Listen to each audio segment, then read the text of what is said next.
Hi friends, ಕಿರಿ ಕಿಚನ್ಗೆ ಸ್ವಾಗತ. ಇವತ್ತಿನ ರೆಸಿಪಿ ಬಂದು ಹೆಸರುಬೇಳೆ. ಅದಕ್ಕೆ ಬೇಕಾಗಿರೋ ಇಂಗ್ರೀಡಿಯೆಂಟ್ಸ್ ನೋಡ್ಕೊಂಬರೋಣ ಬನ್ನಿ. ನಾನಿಲ್ಲಿ 3/4 ಕಪ್ ಹೆಸರುಬೇಳೆ ತೊಗೊಂಡಿದ್ದೀನಿ. ಅದನ್ನ ಒಂದು ಪಾತ್ರೆಗೆ ಹಾಕ್ಕೊಂಡು ವಾಶ್ ಮಾಡಿ ಇಟ್ಕೊಳ್ಳಿ. ಒಂದು 1/4 ಗಂಟೆ ನೆನೆಸಿಟ್ಕೊಳ್ಳೋಣ. ಮತ್ತು ನಾನಿಲ್ಲಿ ನೆನೆಸಿಟ್ಕೊಂಡಾಗಿದೆ.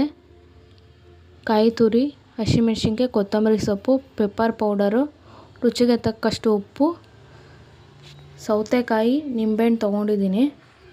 ನೋಡೋಣ ಬನ್ನಿ ಯಾವ ರೀತಿ ಮಾಡೋದು ಅಂತ. ಸೌತೆಕಾಯಿನ ಒಂದು ಪಾತ್ರೆಗೆ ಹಾಕ್ಕೊಂಡಿದ್ದೀನಿ. ಮತ್ತು ನೆನೆಸಿಟ್ಕೊಂಡಿರೋ ಹೆಸರುಬೇಳೆನ ಸೇರಿಸ್ಕೋತಾ ಇದ್ದೀನಿ.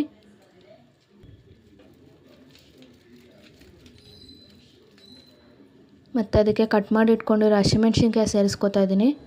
ತುರಿದಿಟ್ಕೊಂಡಿರೋ ತೆಂಗಿನಕಾಯಿ ಸೇರಿಸ್ಕೋತಾ ಇದ್ದೀನಿ. ಮತ್ತು ಕಟ್ ಮಾಡಿ ಇಟ್ಕೊಂಡಿರೋ ಕೊತ್ತಂಬರಿ ಸೊಪ್ಪನ್ನು ಸೇರಿಸ್ಕೋತಾ ಇದ್ದೀನಿ.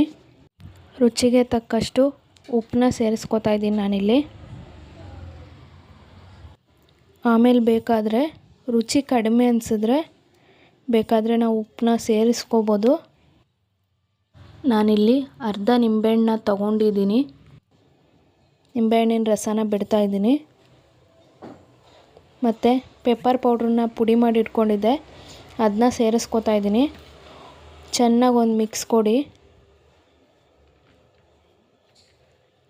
ಮಿಕ್ಸ್ ಕೊಟ್ಟಾಗಿದೆ.